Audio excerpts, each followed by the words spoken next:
Bien, le damos la bienvenida a todos los que nos escuchan. Ya estamos en vivo en este momento desde la página Tesoros Viejos y Nuevos.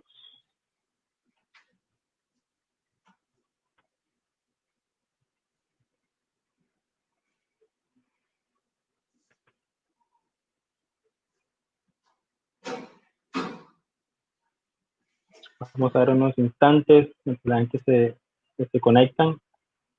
Muy bien. Desde acá, de esta parte, para mí todo se mira bien. Te escucho y te veo bien. Yo también te escucho perfectamente y te veo bien. Bien, damos la bienvenida a los hermanos y hermanas que se unen a este conversatorio. Muchas gracias por acompañarnos en este segundo conversatorio sobre la naturaleza y misión del reino de Dios. Jordan Maradiaga, mi hermano, saludos para ti y para la familia Beacon. Bien, dice Eric García que no se escucha nada. Eric García, ¿puedes confirmarnos que tenemos audio, por favor? Amén. Eric García, Dios te bendiga, mi hermano. Bienvenidos. A ver.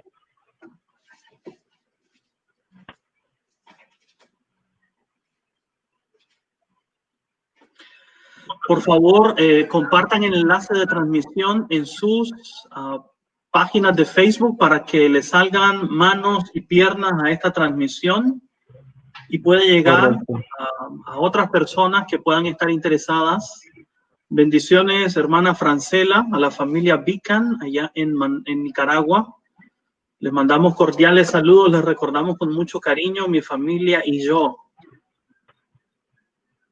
Ok, muy bien, Eric García dice que ahora sí se escucha bien. Excelente. ¿Qué vamos a hacer? Esto es un conversatorio, es algo informal. El propósito, ¿verdad?, es estimular una conversación honesta, abierta, sobre el tema de la naturaleza del reino de Dios y su misión. Le damos las gracias por acompañarnos y quisiéramos saber los que se conectan, los que nos están viendo, reporten desde qué lugar geográfico, desde qué ciudad, desde qué país están uniéndose a esta transmisión. Muchas gracias. Saludos, hermano Carlos Solís, gracias por acompañarnos en este conversatorio. Vamos a dar un par de minutos más, Sebastián, si estás de acuerdo, para que otros hermanos y hermanas se unan. Anthony Ramos. Anthony, un saludo muy especial.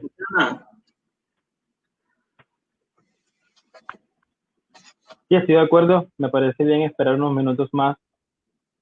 Sé que más personas se pueden conectar y pues sería bueno que disfrutaran la charla desde el principio. Perfecto. Nada más pedirles, número 1, desde dónde estás, que nos reportes desde dónde estás conectándote, y número 2, que compartas el enlace de la transmisión en tu perfil, en tu Facebook, para que otros puedan ser beneficiados con este conversatorio, ¿verdad? Para que se puedan unir otras personas. Mi estimado Sebastián, mi amigo, allá en Cartagena, Colombia, y su servidor por esta parte, ¿verdad? Aquí estamos listos para conversar. Eso es todo, conversar, dialogar. Así es.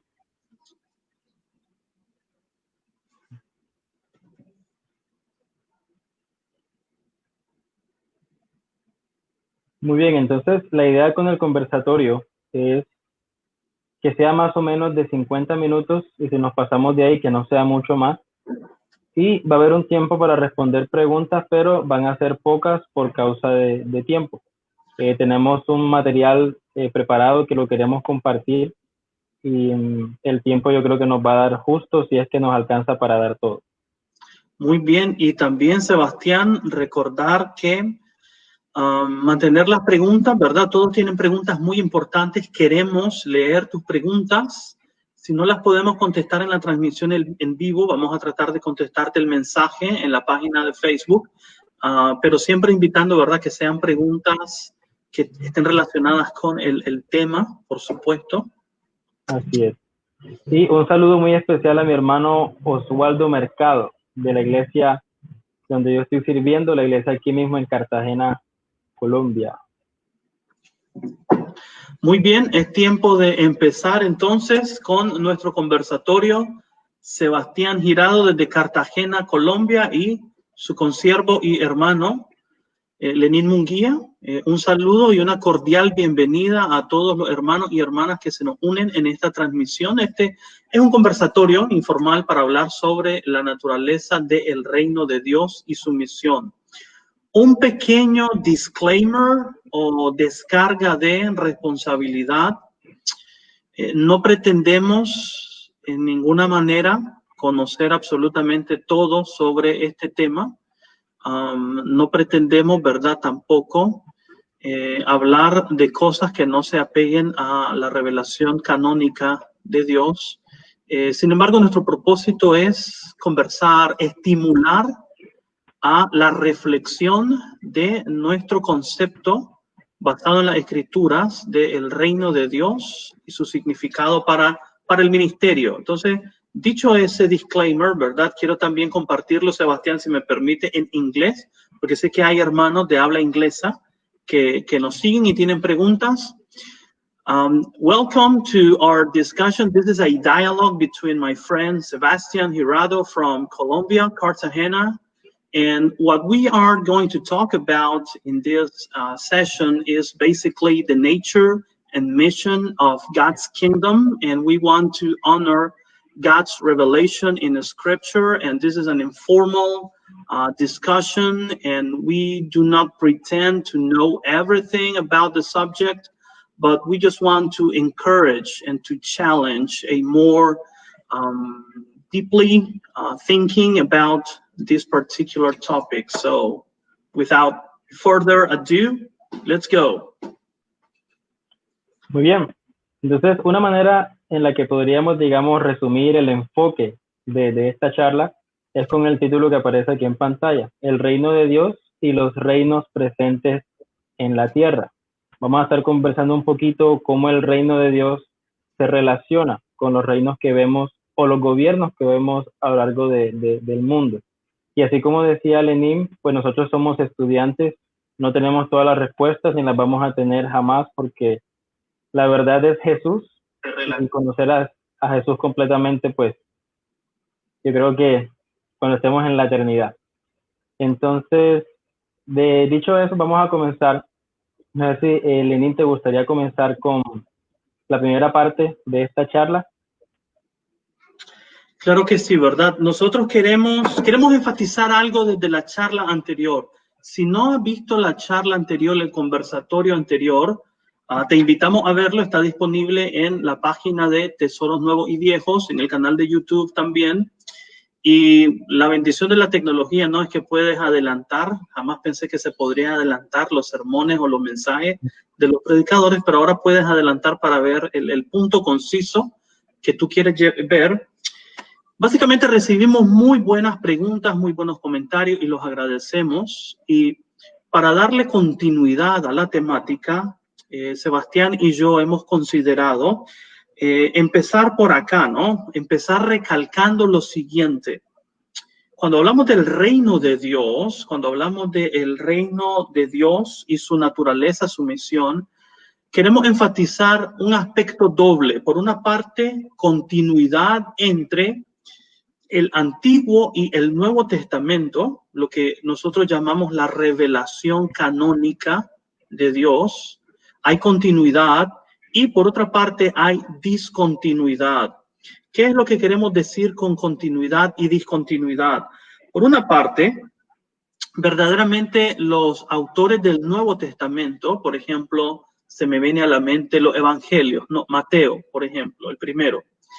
Ellos enfatizan en su entendimiento de la historia de salvación de Dios, que las promesas de Dios a Israel, las promesas de Dios a los patriarcas, particularmente segundo de Samuel, capítulo 12, la promesa a la casa de David, el capítulo 7, verso 12 de segundo de Samuel, de que Dios siempre permitiría que un heredero del linaje de David se sentara sobre su trono para siempre. Entonces, imagínate, y voy a enfatizar, Sebastián, la continuidad y la discontinuidad con el episodio de Saulo de Tarso camino a Damasco. Imagínate a Saulo de Tarso, ardiente y celoso fariseo e intérprete de la ley, que espera en las promesas de Dios a Israel. Él espera ciertamente ver con sus propios ojos, sentado en el trono de Israel, a uno según el linaje de David. Y de repente aparece este tal Jesús de Nazaret, sin genealogía, sin pedigrí, podríamos decir, hablando de que el reino de los cielos ha llegado en su persona y ministerio. Y si tú eres un celoso intérprete de la ley como Pablo, ciertamente tú conoces la escritura y tú te rasgas las vestiduras al escuchar a este Jesús de Nazaret y respira amenazas de muerte contra sus seguidores, contra sus discípulos, porque dicen que este Jesús es el Mesías, ¿no? El cumplimiento de las promesas de Dios. Entonces Pablo va con eso, respirando odio, camino a Damasco, cuando tú ya sabes en Hechos 9, la experiencia que Pablo tiene. Pablo el celoso fariseo, ahora es confrontado directamente con la revelación encarnada de Dios en Jesús. Saulo, Saulo, ¿por qué me persigues? ¿Quién eres, Señor? Esa es la pregunta más importante. La pregunta más importante, antes de que te preguntes qué debo hacer para ser salvo, porque para nosotros esa es la pregunta más importante. ¿Qué debo hacer para ser salvo? Déjame sugerirte que antes de hacerte esa pregunta, la pregunta más relevante para la fe cristiana es, ¿quién eres, Señor? Yo soy Jesús a quien tú sigues. Ahí hay continuidad y discontinuidad en esa revelación, porque por una parte, Jesús es el cumplimiento de las promesas de Dios a la casa de David, definitivamente. Pero a la vez, este Jesús representa una discontinuidad en varios sentidos, ¿no? Ahora no estamos hablando solamente de un reinado para Israel, sino un reinado donde los gentiles pueden entrar. Estamos hablando de que es un reinado que se abre a las naciones, aparte de las obras de la ley. Entonces, en ese sentido hay discontinuidad entre el tema del reino de Dios en el Antiguo Testamento y el Nuevo Testamento. ¿Qué los trae juntos? La persona de Jesús de Nazaret. Sebastián. Muy bien, excelente, sí, estoy completamente de acuerdo con eso.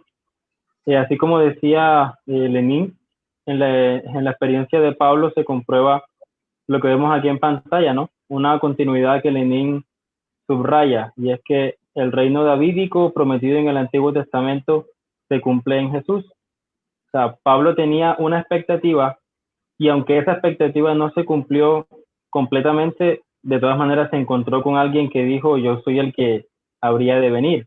Entonces, no vino de la manera esperada, pero vino. Y eso fue lo que Pablo tuvo que resolver en su mente, en su corazón, en su fe. Entonces, una segunda continuidad entre el Antiguo y Nuevo Testamento, así como lo van a ver aquí en pantalla, es que todavía el reino de Dios tiene como propósito derrocar a todos los demás reinos. Y esto es algo que nos puede costar entender. Entonces, en la charla anterior, Lenín mencionó algo muy importante.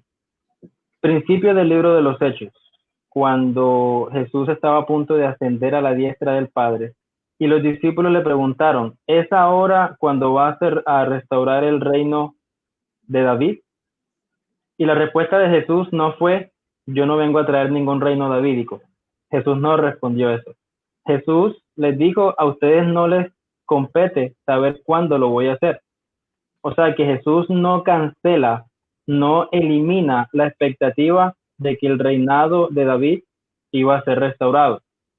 Pero eso nos desafía de maneras bastante complicadas, porque si Jesús está viniendo, y aunque no sepamos cómo lo va a hacer, pero si Él está viniendo a restaurar el reino davídico, eso tiene implicaciones espirituales, pero también tiene implicaciones físicas, sociales, culturales, familiares. O sea, eso quiere decir que el reino que Jesús está trayendo como cumplimiento, como descendiente de David, impacta en todas y cada una de las áreas de la vida.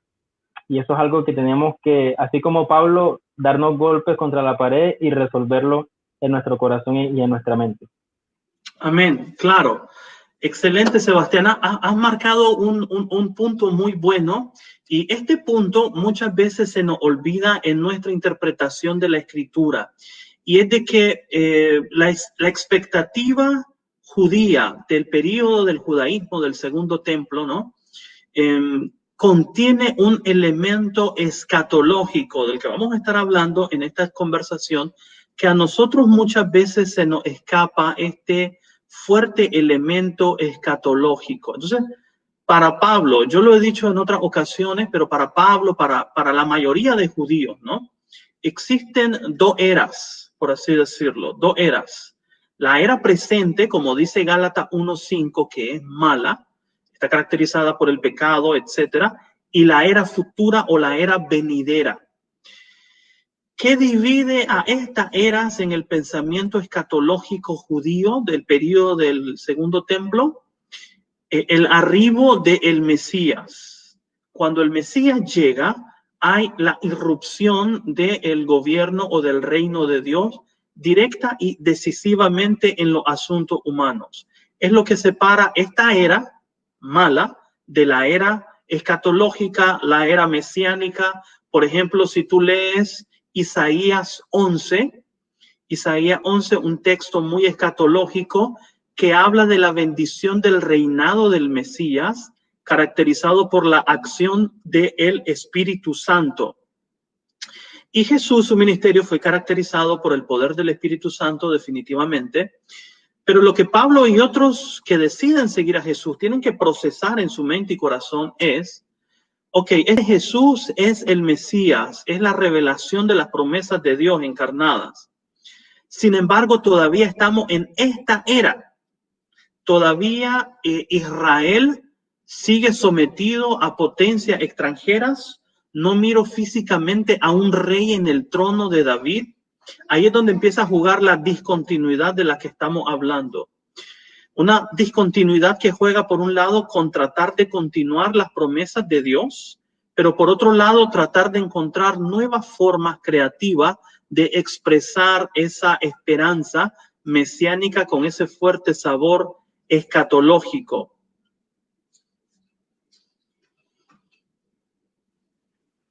Muy bien. Otra continuidad, y cuando decimos continuidad, es bueno como que repetirlo para que quede claro. Nos referimos a cosas que vienen del Antiguo Testamento que Jesús cumple. Y son cosas que el reino de Dios traído por Jesús cumple en este momento, o se cumplen en este momento. Dios le hizo una promesa a Abraham. Y si no conocemos cuál es esa promesa y las implicaciones que tiene esa promesa, no podemos comprender el reino de Dios hoy. Y la promesa que Dios le hizo a Abraham es que a través de él y de su simiente, Dios iba a bendecir a todas las familias de la tierra. Cuando nos damos cuenta, en Génesis capítulo 3, cuando Adán y Eva cometieron ese pecado primero de querer rebelarse contra Dios y querer redefinir el bien y el mal por sí mismos, ese primer pecado lo que trajo fue maldición, y no solamente maldición espiritual. La maldición que trajo el pecado de Adán y Eva fue espiritual y también fue físico, y también fue social y cultural y en todos los sentidos. Entonces, cuando Dios llama a Abraham y le dice a Abraham: a través de ti bendeciré a todas las naciones, Dios le estaba prometiendo a Abraham que allí donde había maldición, en el campo espiritual, en el físico, en todas las diferentes dimensiones, allí en esos lugares Dios iba a traer bendición a través de la simiente de Abraham. Luego viene el Nuevo Testamento con esta continuidad y discontinuidad, porque el judaísmo o la religión judía oficial interpretaba la simiente de Abraham como Israel. Si yo le preguntaba a un judío del primer siglo, ¿quién es el hijo de Dios? Facilito, el hijo de Dios es Jacob, el pueblo de Israel. Pero luego el Nuevo Testamento reinterpreta la figura del hijo de Dios, ya no es Israel, ahora es Jesús. Y a través de este Jesús, de este albañil que parece que vino de la nada, de este hombre que se la pasaba con discípulos que no sabían leer, que se la pasaba sentándose a comer con pecadores, con prostitutas. Este, dice el Nuevo Testamento, es la simiente de Abraham. Y a través de este hombre, sin, así como decía Lenin, sin genealogía, sin ninguna, ¿cómo es la palabra? Sin pedigrí. Sin pedigrí, sin ninguna credencial, este es el que Dios ha enviado para bendecir a todas las familias de la tierra, tanto espiritual como físicamente. ¿Cómo? Es un misterio, pero es lo que el Nuevo Testamento nos revela. Y esa promesa que viene desde Abraham continúa con Jesús y encuentra su cumplimiento con Jesús. O sea que la figura de Jesús es central para el entendimiento del reino, definitivamente. Yo pienso, Sebastián, y aquí es una pregunta que nos han hecho, ¿no? Esta es una pregunta que nos han hecho, y mira, Milton me está leyendo la mente. Milton, saludo hasta Chile, Milton, ¿verdad? Concretamente, ¿en qué términos podemos visualizar la continuidad entre el Antiguo Testamento y el Nuevo Testamento en términos del reino de Dios? Precisamente, Milton, en nuestro conversatorio, Sebastián y yo estamos conversando de cuatro, podríamos llamarle continuidades centrales, ¿verdad? Que nosotros vemos, pueden haber más, una vez más repito, ¿verdad? No pretendemos de ninguna manera dogmatizar el tema, no pretendemos saberlo todo al respecto, sin embargo queremos estimular el pensamiento, ¿verdad? Queremos dejar de que se nos presente de manera instantánea las respuestas, pero queremos conscientemente analizarla a profundidad desde la perspectiva de la revelación canónica de Dios. Entonces, bien, la idea es, hablando de esta continuidad y descontinuidad, Sebas, ¿cómo miras, qué papel juega en la continuidad, ¿no? El reino y la iglesia? ¿Es una continuidad? ¿Es una discontinuidad? ¿Qué pasa? ¿Verdad? Ese es un tema sensible, ¿verdad? No tienes que estar, a los que nos están viendo, ¿verdad? De diferentes países, no tienes necesariamente que estar de acuerdo con nosotros, pero nuestro propósito es estimular la conversación y sobre todo mantener la comunión, ¿no? Como somos ministros de la Iglesia de Cristo. Ok, Sebas, ¿qué le respondería a Milton Muñoz allá en Chile? Bien, en primer lugar quiero saludar de manera muy especial a mi hermano Milton. Yo me quedé en su casa por unos cuantos días y fue realmente una experiencia muy grata. Me llevó una imagen excelente de él como persona, de su familia. Un saludo muy especial, mi hermano. En cuanto a la pregunta, o sea, ¿de qué manera visualizar la continuidad? Ya lo dijo Lenin. La mejor forma de establecer cómo el Antiguo Testamento tiene continuidad con el Nuevo es la persona de Jesús. O sea, él es como la clave, la clave interpretativa, o él es como justamente esa bisagra que conecta el Antiguo y el Nuevo Testamento, la persona de Jesús. Lo que nos dice Jesús en su persona y lo que nos dicen las enseñanzas de Jesús, lo que nos dicen sus milagros, lo que nos dice las cosas que él hacía, las cosas que él no hacía. O sea, todo alrededor de su persona es lo que nos va a ayudar a establecer de qué forma el Antiguo Testamento y el Nuevo establecen una continuidad, la persona de Jesús. Esa es la mejor forma. Entonces, aquí tenemos, como decía Lenin, 4 sugerencias de cómo el Antiguo y el Nuevo Testamento tienen continuidad, y podemos avanzar con la 4ª continuidad para seguir abonando a esta reflexión. Muy bien, para remarcar la respuesta a Milton, Sebastián.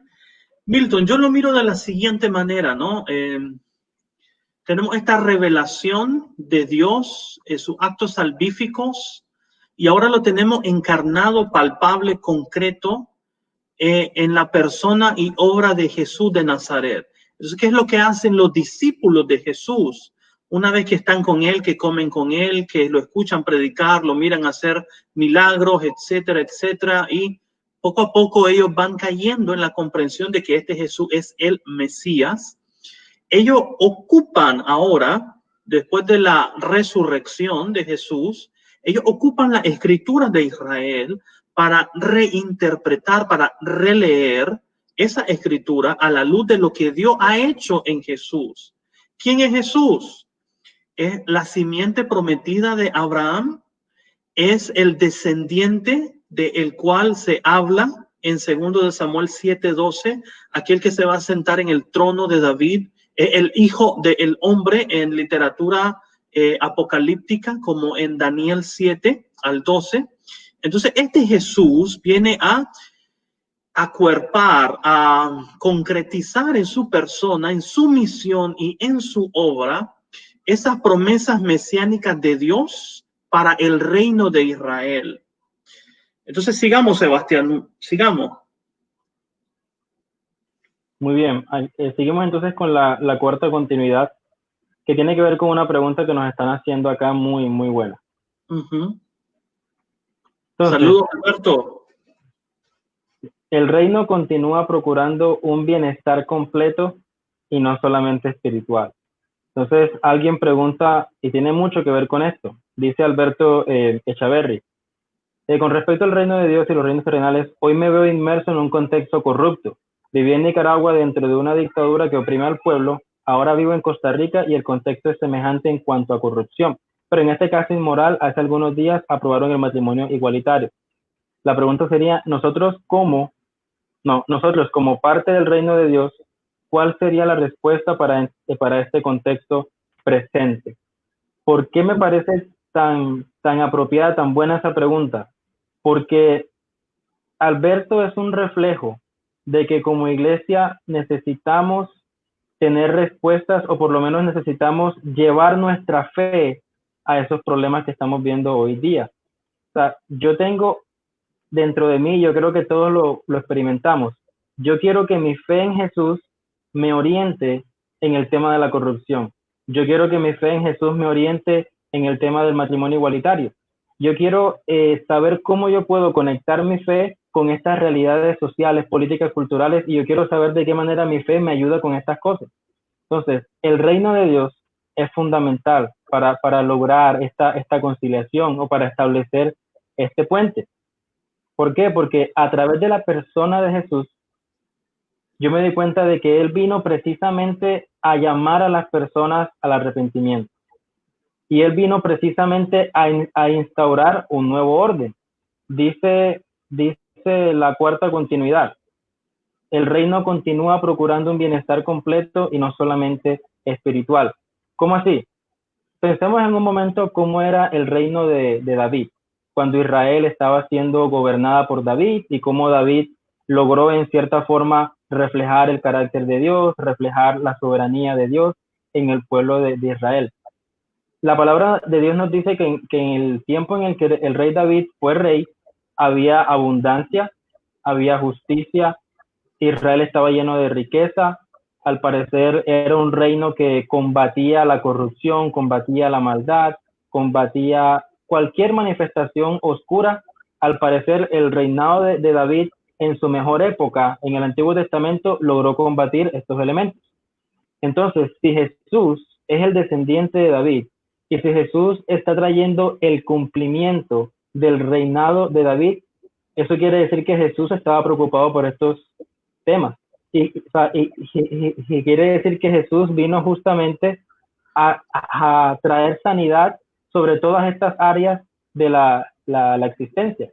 Pero nosotros hemos cometido el error de relegar el reino de Dios a una cuestión espiritual. Y el reino de Dios no tiene nada que decir a problemas culturales, a problemas sociales, a problemas familiares, incluso problemas laborales. El reino de Dios no tiene nada que ver con eso. Jesús solamente vino a traer salud espiritual. Y entonces vemos que el mundo está en llamas y creemos que Jesús no está haciendo nada al respecto y que Él no vino a hacer nada al respecto. Muy bien, bien dicho, Seba, ¿verdad? Una buena pregunta. Gracias a nuestro amigo y a nuestro hermano Alberto. Alberto, es una pregunta que necesitamos ponderar. Por eso, hermano, hermana, nosotros en la Iglesia de Cristo necesitamos articular, necesitamos construir una teología que honre, que respete la revelación canónica de Dios y sobre todo que mueva de foco la pregunta que para nosotros ha dominado, ¿no? La pregunta que usualmente se nos dice es la más importante, es la que debe ocupar el lugar, es ¿qué debo hacer para ser salvo? No. La pregunta que primero hay que responder es ¿quién eres, Señor Jesús?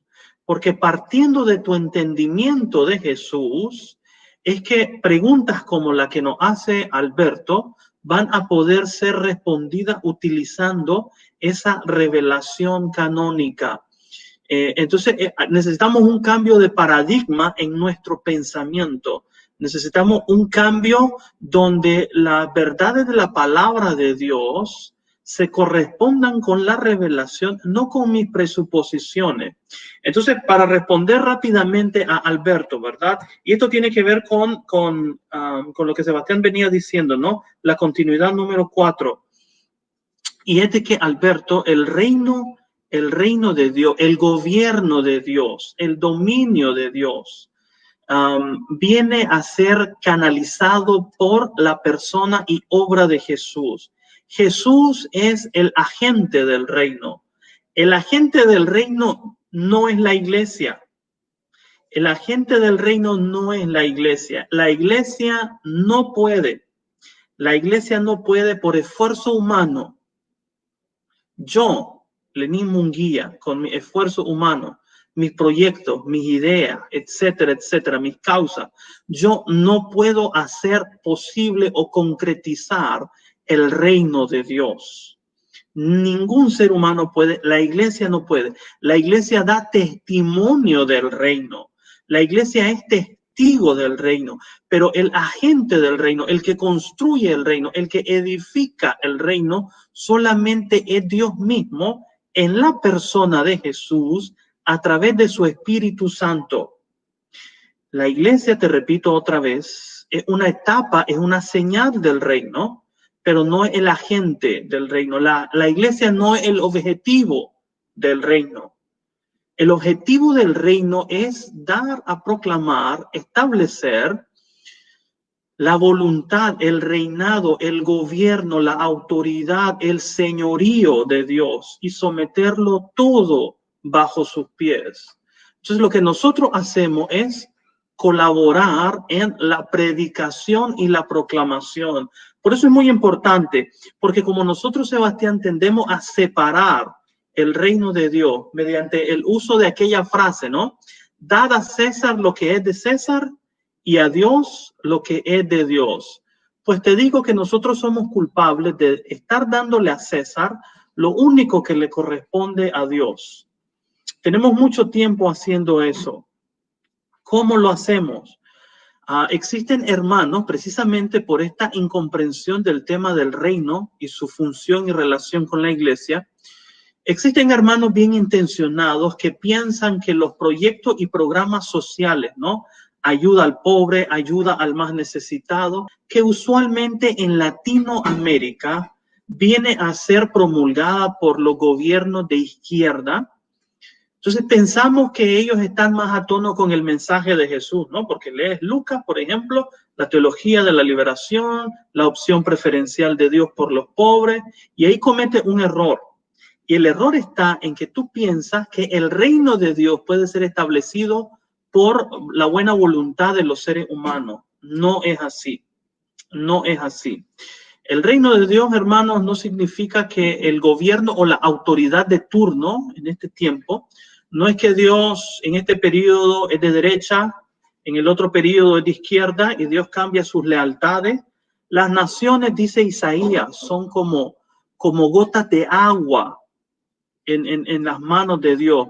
El imperio romano era una herramienta, era báculo, era una herramienta en las manos de Dios, como lo son los gobiernos de este mundo. Entonces nuestra esperanza no puede estar en los gobiernos del mundo, sino en la proclamación del mensaje de someternos a la autoridad del reino. Ahí sometemos nuestros valores, nuestros principios y dejamos de darle a César lo que César pide. ¿Te acuerdas, Sebastián, que Jesús pide la moneda de César? ¿De quién es esta moneda y de quién es la inscripción? de César. Yo no sé, pero te recomiendo que hagas una búsqueda en Google. No todo está en Google. Siempre le digo eso a mis estudiantes. No todo está en Google y no todo lo bueno está en Google, pero puedes encontrar algunas cosas. Busca monedas de César. Léete las inscripciones. Traen títulos como el Divino, el Señor. Léete la Eneida de Virgilio y vas a ver la propaganda, porque César y su familia son considerados un regalo de los dioses. Y entonces básicamente lo que César está pidiendo es que yo gobierno todo lo que existe, y cuando hablamos del reino de Dios, sabemos que el único que gobierna es Dios. Los valores de estos sistemas políticos terrenales de nuestro mundo nunca pueden traer a construir el reino de Dios. Así es. Esta cuarta continuidad es una bastante compleja porque si empezamos a decir, si Lenin y yo empezamos a decir que el reino de Dios no solamente quiere bendecir en el espíritu, sino que también quiere traer un bienestar completo, digamos, para la persona, en todo ámbito. O sea, si nosotros decimos que el reino de Dios de Jesús continúa procurando, digamos, un bienestar completo para las personas, entonces caemos en la tentación de equiparar la actividad del reino de Dios con una actividad social, por ejemplo. Y parece que estuviéramos diciendo que el proyecto del reino de Dios equivale a un proyecto social o cultural. De pronto, así como decía Lenin, asistir a los pobres y todo lo demás, pero no es así. Porque aunque el reino de Dios que Jesús trae se interesa por la vida completa de la persona, así como su mismo término lo dice, el reino es de Dios, no es de nosotros. Y solamente Dios es el que tiene el poder y tiene la capacidad, y es el que ha planeado la forma como realmente un bienestar completo puede venir a través de Jesús. Entonces, es ahí donde es importante entender que el reino de Dios tiene mucho misterio. Es un reino misterioso, porque al mismo tiempo que Jesús se interesa por el mundo entero, por ver el mundo sanado en su totalidad, al mismo tiempo, cuando lo vemos actuar, Jesús no parece que tuviera, no sé, la capacidad o la influencia de cambiar el mundo entero. Entonces, es una cuestión que solamente Dios la sabe. Ahora bien, una cosa que nos puede ayudar a comprender cómo se dan estas cosas es otra vez leyendo las parábolas. Yo solo quiero mencionar una, y es la parábola de la semilla de mostaza. Cuando Jesús dice que el reino de Dios, porque es importante entender que la parábola nos quiere enseñar acerca del reino. Así que qué bueno sería comprender o intentar comprender la parábola para aprender algo acerca del reino. Entonces dice Jesús, el reino de Dios es como una semilla de mostaza, que siendo la más pequeña de todas, luego ella crece y se convierte en la más grande de las hortalizas, que incluso las aves hacen sus nidos en sus ramas. O sea, lo que Jesús nos invita a imaginar es un reino que, aunque tiene una apariencia insignificante, que aunque Jesús en su persona no parece capaz de cambiar el mundo o de sanar la creación, Jesús promete que sí tiene el poder de hacerlo, y que incluso cuando no parezca, cuando a él lo comparen con una semillita, su impacto en el mundo va a ser tan grande que hasta las aves, o sea, cualquier ser vivo y toda la realidad en su plenitud va a ser transformada. Entonces, otra vez, la clave es partir de la persona de Jesús y ver cómo es que él lo hace. La persona de Jesús, y aquí yo quiero remarcar esta idea, Sebastián, la persona de Jesús según revelada en nuestro canon, ¿no? Según revelada en el testimonio que dan las escrituras. Decía la otra vez que tú no puedes limitar la imagen o la persona de Dios o de Jesús solamente a una figura. Por ejemplo, Dios es Padre, o Dios es esto, o Dios es lo otro, ¿no? Porque la Escritura presenta un testimonio variado que enriquece nuestra perspectiva precisamente. Entonces, hermanos, ministros, siervos del Señor en la Iglesia de Cristo, queremos nada más conversar asuntos que son relevantes, palpables, concretos, que nos preocupan, que están ocupando nuestra mente en estos tiempos, ¿no? Y para ello necesitamos tener una articulación, un entendimiento que compagine con la revelación de Dios en la Escritura. No es una cama procustiana, no es que yo voy a cortar las partes de la Escritura para que se amolden a mí, sino que yo voy a amoldar mi mente y mi corazón a esa revelación de la Escritura. Para responder rápidamente, Sebastián, a nuestro amado hermano y amigo Eric García, una gran persona, un gran amigo. Eric, mira, los autores que tú citas, Bullman, Wolf, ¿verdad? Parten de una escuela histórico-crítica que se enfoca en lo que hay detrás del texto, que es muy útil, que es muy bueno, que sin embargo, lastimosamente para muchos ministros el día de hoy, ese continúa siendo el foco, lo que hay detrás del texto.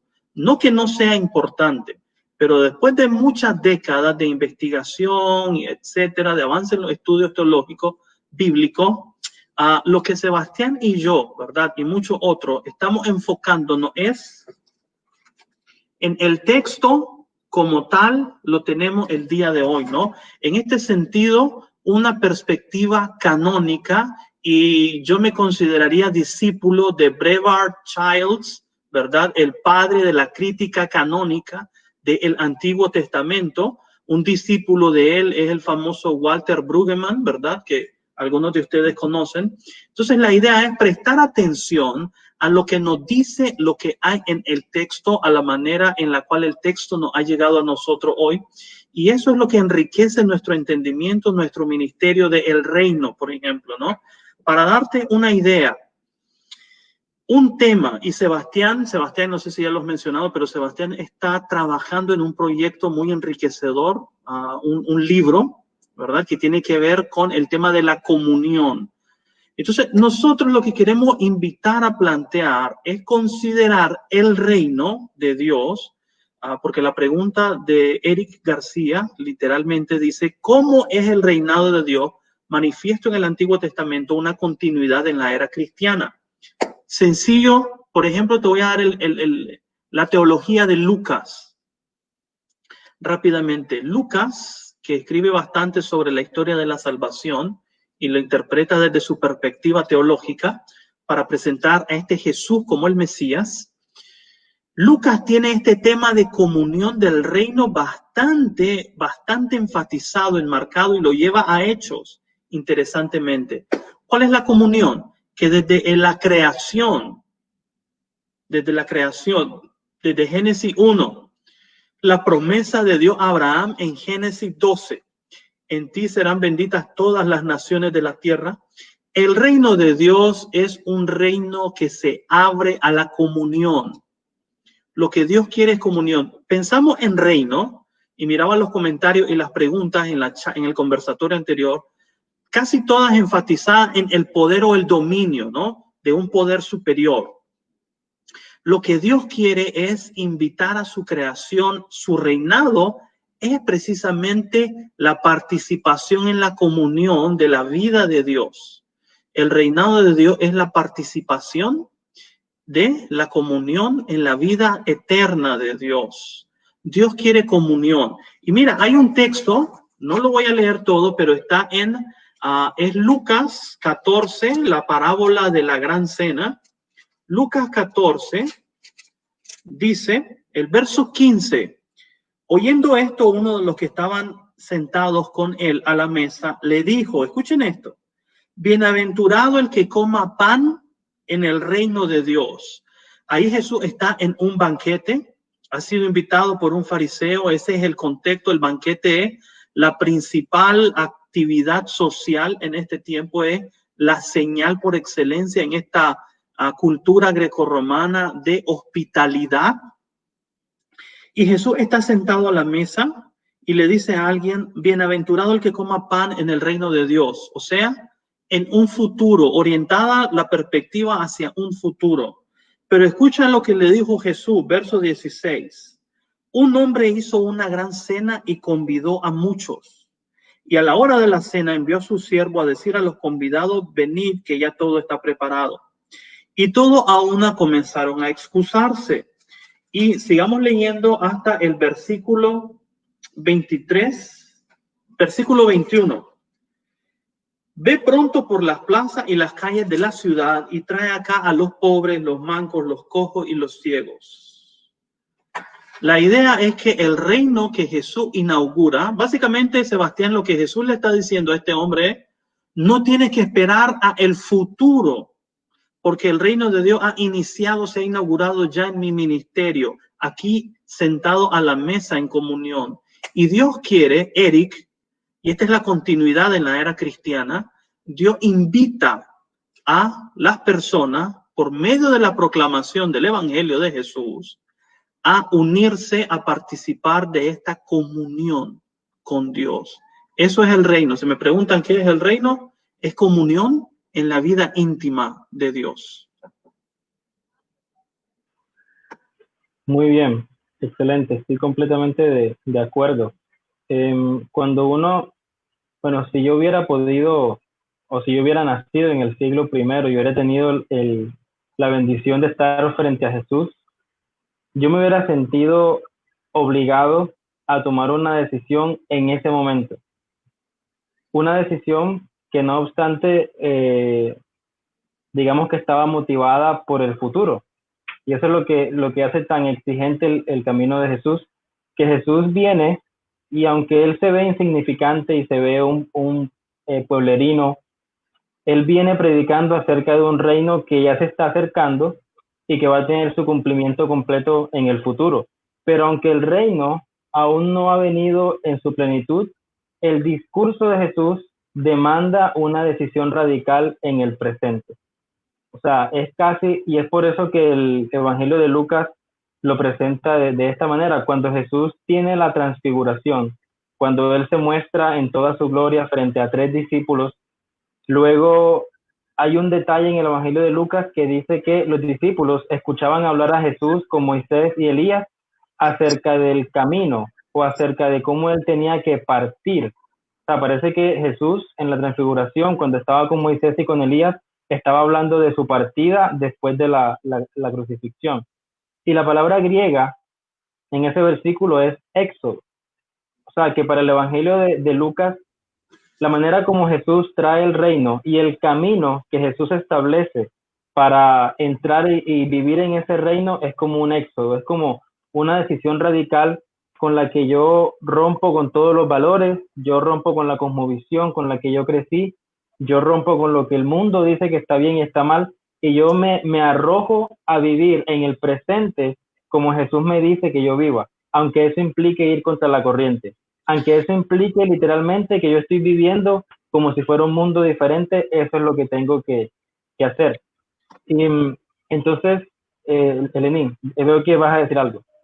No, correcto, que necesitamos replantearnos esa perspectiva, Sebas. Sí, entonces con respecto a lo que Jaime pregunta, ¿cuál debe ser la respuesta de la Iglesia cuando las normas impuestas por las autoridades del mundo se oponen a las normas que construyen la naturaleza del reino de Dios? Esa pregunta es muy buena y tiene que ver con algo que vamos a mencionar en esta parte, que vamos a ir directamente ahí porque no podemos ir punto por punto. Y creo que sería bueno, Lenín, terminar, por lo menos, o ir terminando la charla de hoy con el tema de la conquista del reino de Dios en la cruz. Porque cuando yo me indigno por la manera como el mundo se comporta, lo que mi corazón quiere es conquistar al mundo. O sea, yo quiero que el mundo sea diferente. No quiero que las cosas que están ocurriendo en el gobierno, en la política, en la cultura, no quiero que estas cosas continúen. Y yo quiero hacer algo al respecto. ¿Qué puedo hacer yo como cristiano? ¿Y qué puede hacer la iglesia como organismo frente a la maldad y a la desviación del mundo? Entonces, para poder saber lo que tenemos que hacer, en este caso, por ejemplo, que en Centroamérica se está metiendo el matrimonio igualitario, tenemos que otra vez ir a la persona de Jesús y que Jesús nos diga, Señor, ¿qué podemos hacer ante esta maldad? Pero aquí viene la gran paradoja y yo creo que es una de las cosas más importantes que podemos compartir en esta charla. Y es que Jesús conquista el mundo muriendo por él. Jesús derrota los poderes espirituales y no solamente los espirituales, porque una cosa que se nos olvida es que en la cosmovisión bíblica los poderes espirituales son los que producen los poderes terrenales. Y si Jesús conquista los espirituales, quiere decir que él también está conquistando los terrenales. Entonces, en la cosmovisión bíblica, Jesús derrota las potestades en las tinieblas, las que dan a luz todas estas maldades que luego más adelante resultan en políticas, en diferentes cuestiones culturales. O sea, todo eso viene de las huestes y los poderes espirituales. Y eso Jesús los conquistó muriendo en la cruz. Jesús conquista dejándose matar, dejándose violentar. Entonces, ¿qué tenemos que hacer como iglesia ante la maldad presente en la cultura, en la política, en el mundo? Que tenemos que seguir muriendo por el mundo. Y tenemos que seguir proclamando un reino que no se impone a la fuerza, que no responde con un golpe cuando me peguen en la mejilla y yo respondo con la otra mejilla.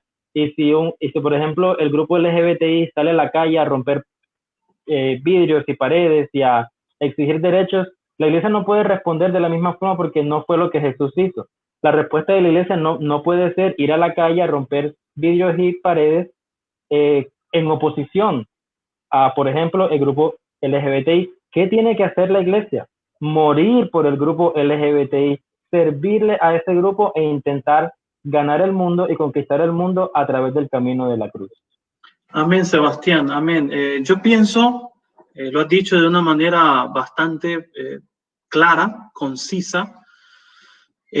La cruz definitivamente es, cuando hablamos desde una perspectiva canónica, cuando hablamos desde una perspectiva de la historia de la salvación, la cruz es la gran revelación del mensaje de Dios, ¿no? Y mi texto favorito para hablar de la conquista del reino de Dios en la cruz, si ustedes me conocen, si no me conocen, ya saben que mi texto favorito es 1 Corintios, capítulo 1, versículo 18, que dice: la palabra de la cruz es locura a los que se pierden, pero a los que se salvan, esto es a nosotros, es poder de Dios. La cruz es la revelación del poder de Dios en la persona y obra de Jesús de Nazaret. El reino de Dios es instituido por medio de la cruz de Jesús. Esa de la cruz es donde los valores y sistemas de este mundo se transforman. Recuerda que la cruz es el elemento de sometimiento del reinado romano. Es por excelencia el símbolo de no te metas con nosotros prácticamente, ¿no? Y tenemos a este Jesús que muere en la cruz, y aquí viene a colación el concepto del reino como comunión. La cruz te abre comunión, pero no solamente comunión con Dios y el hombre, pero también con el hombre y su semejante. Y en la cruz es donde encontramos a esta revelación de Dios. Y esta revelación de Dios nos dice que la forma en la que Dios actúa para transformar y traer su reino no es con la espada, no es con la violencia precisamente, pero es con la proclamación de la obra de Cristo en la cruz y seguir su ejemplo. Entonces Jaime dice, ¿cuál debe ser la respuesta? La respuesta debe de ser articulada porque Jesús es un profeta también. Y la idea que nosotros tenemos, Jaime, en la iglesia de Cristo es que nosotros subordinamos la idea del reino y de yo como ciudadano a Romanos 13:1. Sométase toda persona a la autoridad porque no hay autoridad que no sea establecida por Dios. ¡Pum! Listo. Cállese, no diga nada, sométase. Hermano, eso es leer la Biblia de manera ingenua y perjudicial, porque Romanos 13 no es el único texto en la revelación canónica de Dios que habla sobre las autoridades. Es una voz importante, pero debemos escuchar las otras voces y analizar y pensar. Mira, dice Proverbios que cuando el justo gobierna, el pueblo se goza. Pero cuando el injusto gobierna, el pueblo gime y se queja. Y hay mucha gente injusta, por ejemplo, Alberto mencionaba mi país de origen, Nicaragua, ¿no? Sometido por este gobierno, ¿verdad? Que es prácticamente una dictadura y hay ministros de las iglesias de Cristo que lo apoyan a sabiendas de las cosas que ellos hacen. Entonces, ¿qué es lo que pasa, hermano? Lo que nos enseña el reino de Dios y la respuesta de la iglesia cuando las normas impuestas por las autoridades del mundo se oponen a las normas que construyen la naturaleza del reino de Dios es doble, Jaime. Por una parte, la iglesia debe de denunciar los males, la labor profética de predicar. Como dice Miqueas, pero yo estoy lleno del Espíritu de Jehová para denunciar a Israel y a Judá su pecado. En muchas iglesias nosotros no denunciamos los males de la sociedad y los males del gobierno, ¿no? Porque pensamos, dad a César lo que es del César y a Dios lo que es de Dios. Cuando en el mundo bíblico no existe una separación entre iglesia y Estado, porque todo es parte de la misma creación de Dios y Dios es el Señor. Sin embargo, existe, Jaime, lo que muy bien mencionaba Sebastián, una resistencia pacífica, como la de los santos en Asia Menor en Apocalipsis. Tú recuerdas ese curso conmigo. Y ahí dice en el capítulo 12 que ellos, los santos, le han vencido a el dragón, a Satanás, a los poderes de este mundo, por medio de su testimonio de la sangre del Cordero, porque menospreciaron sus vidas hasta la muerte. Me voy yo a someter a la autoridad, aunque la autoridad no se rija por las normas divinas en absoluto. ¿Me da eso derecho a levantar las armas contra la autoridad? Para nada. Entonces, lo que queremos decir es que veas el reino de Dios como una invitación a la mesa donde deponemos estos intereses. ¿Te acuerdas? Entre el grupo de discípulos de Jesús, para ilustrar el reino, la hospitalidad y la comunión, por una parte tenemos a Mateo, el recaudador de impuestos. Mateo, el recaudador de impuestos, ¿no? Visto como un extremo pro romano, pro gobierno. Y tenemos por el otro lado a Judas, no el Iscariote, ¿verdad? Sino el celote, ¿no? El que anda la daga escondida bajo su toga, bajo su manto, ¿no? Listo para desenvainarla en cualquier momento, enemigo de Roma. Y sin embargo, ambos son discípulos de Jesús. Sin embargo, al convertirse a Jesús, ellos abandonan sus agendas y se buscan por promover el reino de Dios. Sebastián, eso es lo que tengo para decir sobre esa pregunta, ¿verdad? Yo quisiera pues aportar una última cosita a la pregunta que es muy buena. Y voy a poner un ejemplo muy reciente, ¿no? Hace unos meses, en diciembre, Netflix en Brasil sacó un show de un Jesús gay. Y ese fue el escándalo. Salió ese corto, creo que de 40 minutos, de un Jesús afeminado, una sátira a Jesús. Y empezaron muchos sectores cristianos a quejarse y todo lo demás. Uno de estos sectores, un personaje muy famoso que es Redimidos, ese es su nombre artístico, es este cantante que él se mete con el trap y ha manejado varios géneros, pero por lo general él saca trap. Es un cantante de trap cristiano. Él hizo una transmisión en vivo donde él empezó a recolectar firmas para exigirle a Netflix que bajara ese show de su plataforma. Y mucha gente, ahí se dividió, ahí no había una claridad. ¿Es correcto que Redimidos le exija a Netflix que baje eso o será que no es correcto? Bueno, ahí quedó la discusión, no se resolvió. Y más adelante, si ustedes miran en el canal de Redimidos, él después de eso sacó una canción que se llama, creo que nada más se llama Jesús, no estoy seguro, pero él ahí aparece cantando con una chica y en una de las estrofas de esta canción él se disculpa públicamente por haberle exigido a Netflix que bajara ese corte. ¿Por qué se disculpa? Y él en la letra él dice: Señor, yo pensé que los cristianos tenían que pronunciarse, no puse la otra mejilla y se me olvidó que últimamente nadie se puede burlar de ti. O sea, él se dio cuenta de eso, de que él estaba poniéndose en el nivel de pelear, de que si me dan en una mejilla, yo la devuelvo. Entonces, me parece un buen balance, por un lado, entender que conquistamos el mundo y conquistamos a todas las personas muriendo por ellas. Una vida sacrificial, amando indiscriminadamente, y por otro lado, manteniendo nuestro papel profético. Porque en otra canción, para seguir con el ejemplo de Redimidos, él hace una canción con este cantante que se convirtió, se llama, creo que es Almighty, algo así, pues algo con Mighty. Entonces, él en esa canción, Mighty le pregunta a Redimidos, mira, me hacen muchas preguntas sexuales, ¿yo qué le puedo decir a los homosexuales? Y Redimidos dice, bueno, diles que así como Dios ama a los homosexuales, también ama a los heterosexuales. Y a los dos grupos los quiere cambiar. O sea, él ahí está diciendo que no está bien. No está bien ser heterosexual.